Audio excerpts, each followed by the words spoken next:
Hey, in this video, I will show you how to measure height with an iPhone, actually with any iPhone on the iPhone 12, 11, 10, XS, whatever.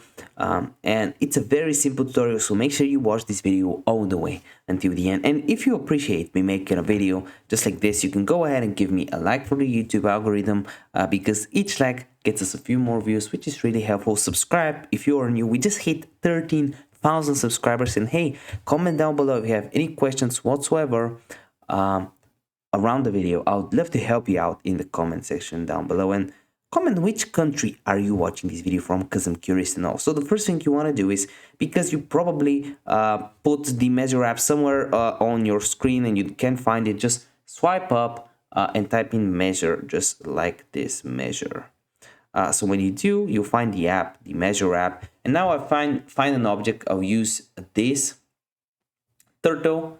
It's called buddy. Click on the plus button at the top, measure it to the bottom. It says it's 7 centimeters, which seems just about right. It's very simple, as I told you. If this video helped you out, you can give me a like.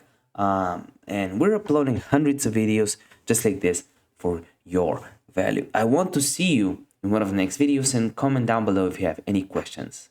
See you next video. Bye.